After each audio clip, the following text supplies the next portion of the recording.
Hello, welcome to PC Jack. Today we're going to be looking at my favourite air coolers and breaking down exactly how well they perform when compared to each other. We'll be taking a look at thermals, ease of installation, performance, and more. Let's do this.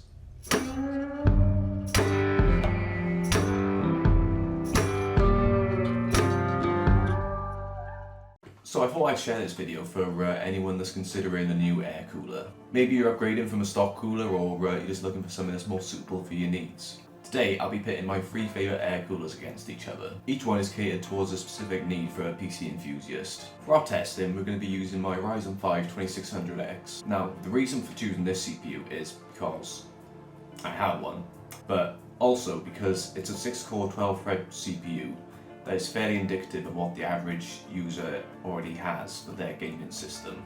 It also has a 95-watt TDP, so it should give us a decent thermal output to help us get an understanding of the actual thermal performance and the impact of the coolers that we use. For our testing, I'll be using Cinebench R20 to measure our thermal output and just gauge the performance that we're getting. If you do decide to buy any of the coolers that I'm using today, then keep an eye out because I'll be putting up some full-length tutorials on how exactly to install them. So make sure you're subscribed so you don't miss out on that.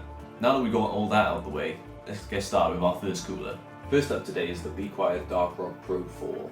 This is one of the largest air coolers available on the market and is more than capable of cooling even the highest end processors with more demanding thermal needs. This cooler has a dual heatsink design with a 250 watt TDP and includes a 135mm Silent Wings fan placed between the two heatsinks and also a 120mm Silent Wings fan for the front. Despite the size of this heatsink, installing it is pretty painless with only two screws that mount to the mounting bracket. However, installing the fans with the included clips can be a bit of a pain, so ideally this fan mounting system could be improved in the future. Once I got this fully set up on the test bed though, testing the cooler with the stock fan speed and also at max speed, this cooler was near silent under load and the performance was excellent. Testing with multiple Cinebench R20 multi-core runs, the Dark Rock Pro 4 only reached 65C on the stock fan curve and with the fan set to max, only 61C. Next up is the beloved Hyper-212-black edition from Cooler Master.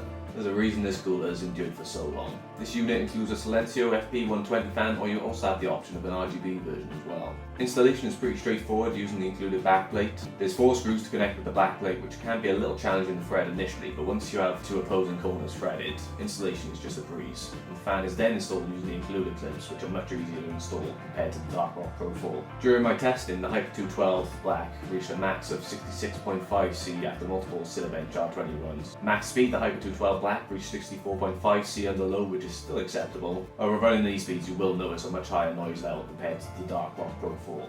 And now our final cooler for testing today is the Noctua NH-L9A Chromax.black. This is one of the smallest air coolers available, but is perfectly catered for a small form factor system where overclocking is not a priority. Out of our 3 coolers, the NH-L9A has one of the more unusual installation methods where you place your motherboard on top of the heatsink and then using the included backplate simply screw 4 screws through to the back of the motherboard. It can be a little intimidating for the first time, but it is relatively straightforward. When it came to testing though, it's clear that this cooler is not really aimed at intense CPU workloads, as our 2600X managed to reach 77.8C after only 2 Cinebench multi-core runs. Even setting this to max fan speed, we still reached around 76.6C, which is only 2 degrees less than stock, but also becomes a lot more audible. So if you're considering this cooler, you should understand the limits of this unit and plan its use case accordingly. So now that we have our results, we can actually now compare these 3 coolers. It's pretty clear that all of these coolers have a specific use case and situation that they're catered for. In terms of temperatures, it's not a surprise that the Dark Rock Pro 4 came in the lead, but the Hyper-212 did follow quite closely, which is pretty good considering the price point of those coolers, especially the Hyper-212 being the cheapest out of the 3 we've tested today. It just goes to show how the Hyper-212 has endured for so long as being a perfect mid-range option without breaking the bank. If you just want to replace your stock cooler, you can't go wrong with a Hyper-212, just to have the increased performance and the lower noise levels. Now dead last is the NH-L9A, which isn't too surprising given the size of the cooler, but this isn't really the type of workload that this cooler is aimed at. If you were to go for this cooler, it would be the one you would choose for an extremely limited clearance with your CPU cooler, so which would make it really ideal for any small form factor system. Ideally, we'd also pair this cooler with a less thermally demanding processor with perhaps a 65-watt TDP. So ultimately, if I had to choose one of these coolers, my personal pick would still be the Hyper212black. As you saw, the performance was pretty close with the Darkrock Pro 4, but given the size of the Darkrock, it is definitely more suitable for more higher end CPUs, with such as something like a 12-core 3900X or 5900X. This unit, in my opinion as well, also has the easiest installation, and unlike the Darkrock Pro 4, doesn't have any clearance issues with your RAM, for example. With the Darkrock Pro 4, you would have to use lower profile memory if you do want to have that second fan installed.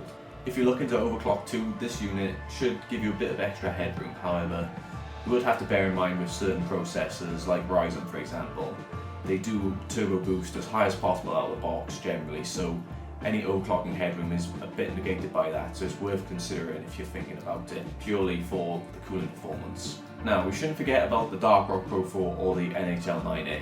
Say you're looking for more silent performance, both of those coolers can achieve that. The Darkrock Pro 4 will achieve that with greater performance though, so it's worth bearing in mind. But even with the NHL 9A, it may not be able to cool as well as the other two, but you will be able to tune it to get silent performance for its use case, particularly if you're using it for a HTPC, for example, where you don't want too much background noise. Ultimately, all of these air coolers are great, but it's up to you to decide which one suits you best and your needs for your CPU.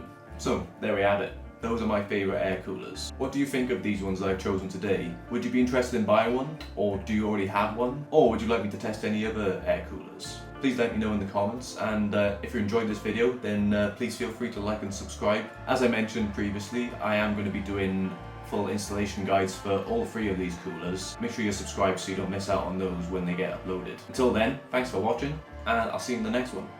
Thank you.